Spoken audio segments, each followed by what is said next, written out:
Si un bédouin dit de vous que vous êtes un loup, c'est que vous avez su gagner son respect, que vous êtes courageux, rusé, voué à un destin glorieux et tragique à la fois. À l'image de cet adage, un film, Tib, loup en arabe, signé par le réalisateur jordano-britannique Nadji Abou Nowar. Pour son premier long métrage, sorti en 2014, le cinéaste choisit les décors qui lui sont familiers, ceux des déserts de Jordanie. Son amour pour son pays est récompensé. Tib est primé à la Mostra de Venise, présenté à Cannes, et nommé pour l'Oscar du meilleur film en langue étrangère.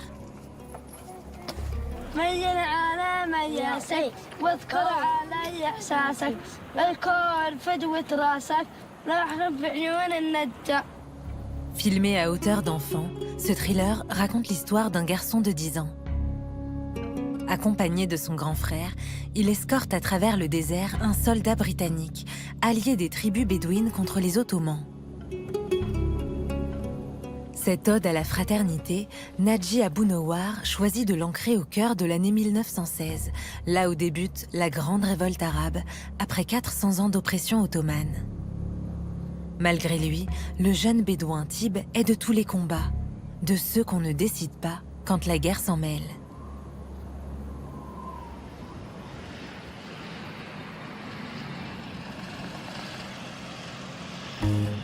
Là où la montagne plonge dans les dunes de sable, la vallée du Wadi Araba est depuis des siècles une zone de passage pour les bédouins du désert.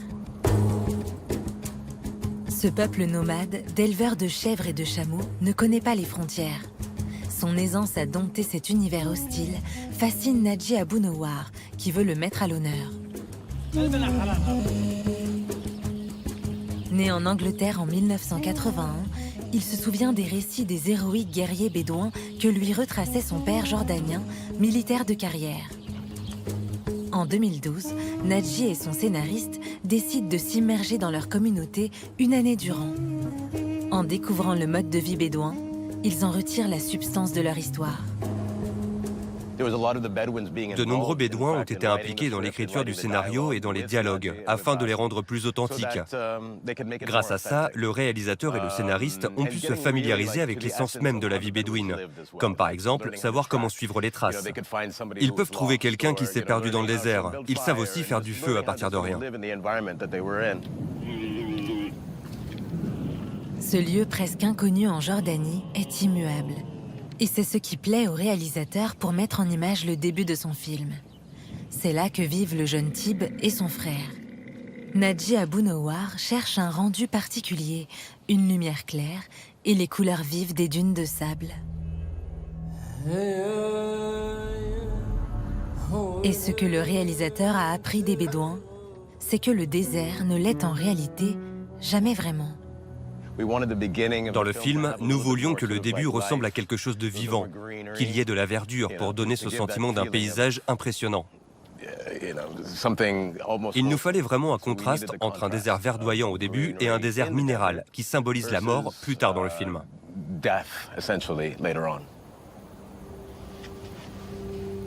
Pour renforcer l'authenticité de son récit, Nadji Abou Nowar ne fait appel qu'à des amateurs, tous bédouins, qui n'ont jamais fait de cinéma. Ces mois d'immersion lui permettent de trouver dans les roches du désert un diamant brut. Il y a des centaines de personnes qui ont été castées pour ce rôle, et Jassir était très timide. Mais il avait quelque chose en lui que seule la caméra pouvait capter. Et quand il s'est retrouvé devant la caméra, il s'est ouvert.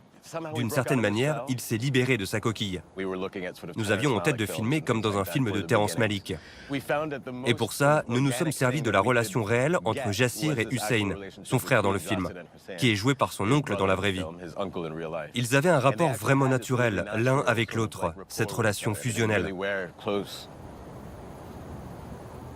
Placer son action dans le Wadi Araba est aussi pour le réalisateur un moyen d'être proche d'une vérité historique.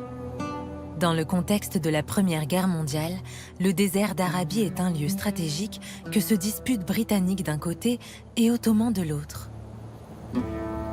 Les Bédouins se retrouvent tiraillés sur leur propre terre et doivent choisir leur camp. le clan du jeune garçon se range du côté des Anglais. Le titre original du film était Al-Zahir, qui signifie le visiteur. Mais dans le film, l'anglais est juste un étranger de passage, qui ne fait pas partie des rôles principaux. Pourtant, c'est lui qui sert de déclencheur à l'histoire. Il catalyse tout ce qui va se passer ensuite. Ce qui paraît simple se complique. Cela se voit dans le film. Le monde devient plus petit, il se rétrécit.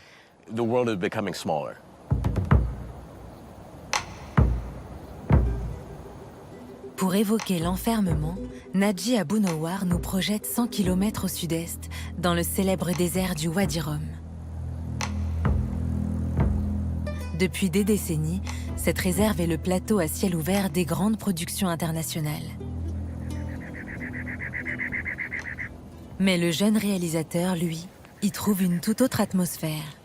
Celle qu'il découvre lors de veillées au coin du feu, évoquée dans les souvenirs de famille, comme dans celle de Jassir, le jeune comédien interprète du rôle de Tib, qui a aujourd'hui quelques années de plus.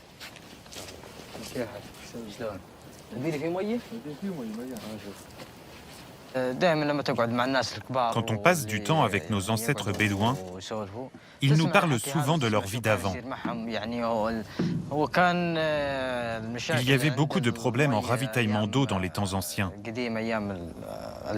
comme en 1916, l'époque dont parle le film. Quand les Bédouins habitaient quelque part, dès que l'eau manquait et que les puits étaient à sec, ils devaient partir s'installer ailleurs. C'était une vie très difficile. Ils faisaient de longues distances à la recherche d'une source. Ils parcouraient parfois jusqu'à 400, voire 500 km pour trouver de l'eau. Et au cours de leur déplacement, ils pouvaient être attaqués par des bandits qu'on appelle les coupeurs de route. Connaître et protéger les points d'eau. Un enjeu vital qui permet à Nadji Abou-Nowar de créer un thriller haletant. Il décide d'y tourner une scène cruciale. Avec l'aide précieuse des Bédouins, le réalisateur explore les moindres recoins du Wadi Rum, fouille dans les majestueuses montagnes et les canyons qui les transpercent.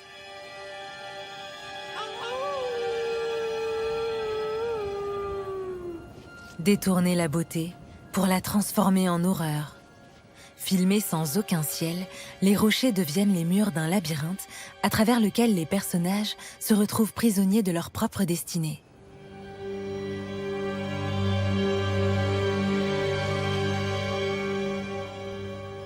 Et c'est précisément dans cette souricière que le jeune garçon voit son frère se faire abattre. Dans le film, mon frère est mort là. Et c'est là que je suis venu l'enterrer. Puis, je me suis caché à nouveau, là-haut. Quand il arrive un tel drame à un enfant de 10 ou 12 ans, ce n'est plus un enfant. Il doit affronter cela. Il ne peut pas reculer parce qu'ici c'est le désert et on ne peut pas prédire ce qui va arriver. Il doit surmonter tout ce qu'il rencontre, dépasser les difficultés et continuer son chemin. Seul moyen de survie pour le jeune Tib, s'allier avec son ennemi, le coupeur de route qui a tué son frère. Choisir l'ombre ou la lumière, le bien ou le mal. Nadji Abou-Nowar symbolise cette frontière avec le chemin de fer du Hedjaz. Ces rails qui remontent sur plusieurs centaines de kilomètres coupent littéralement le pays en deux. Cet âne de fer, comme il le surnomme, a été construit par les Ottomans pour amener les pèlerins jusqu'à la Mecque. Il catalyse les conflits et fait l'objet de nombreuses attaques pendant la Première Guerre mondiale. Un héritage qui coule encore dans les veines de Hassan, l'acteur qui joue le rôle du coupeur de route. Le train était considéré comme l'ennemi des tribus arabes. Les Ottomans souhaitaient affaiblir ces tribus et perturber l'ordre et la sécurité. Leur but était de contrôler les tribus de la région, et en particulier les Bédouins du désert. Pour appuyer la dimension politique de son film, Nadji Abou-Nowar a besoin d'un dernier lieu emblématique de la puissance occupante de l'époque. Kasr Daba est un fort ottoman construit au XVe siècle par le sultan Sélim Ier, père de Soliman le Magnifique. Il fait partie de ces édifices qui jalonnent le chemin vers la Mecque.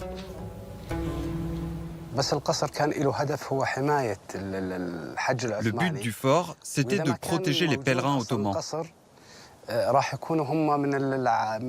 Parce que s'il n'y avait pas de fort, les Ottomans risquaient leur vie. Ils ne savaient pas comment vivre ici, chez les Bédouins, sans un abri bien protégé où se reposer. Pour eux, venir dans le désert, c'était se mettre en danger.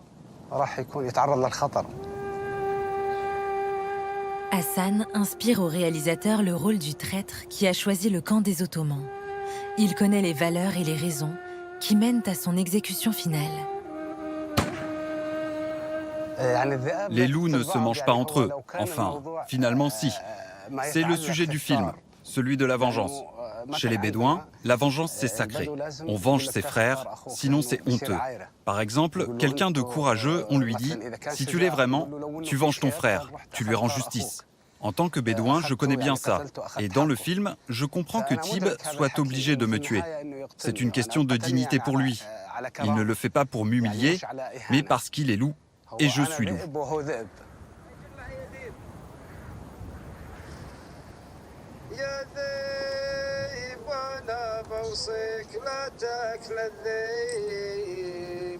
Avec son film, le réalisateur rend hommage aux Bédouins qui, par leur révolte, ont contribué à la naissance de la nation jordanienne. Il était pour lui naturel d'organiser la première projection dans leur désert. Le jour de la première, j'ai ressenti quelque chose d'extraordinaire. J'y suis allé avec toute ma famille, mes enfants. Tous mes proches étaient là. C'était un sentiment fantastique de se voir pour la première fois sur un écran de cinéma. J'étais très fier de représenter ainsi ma Bédia, ma tribu.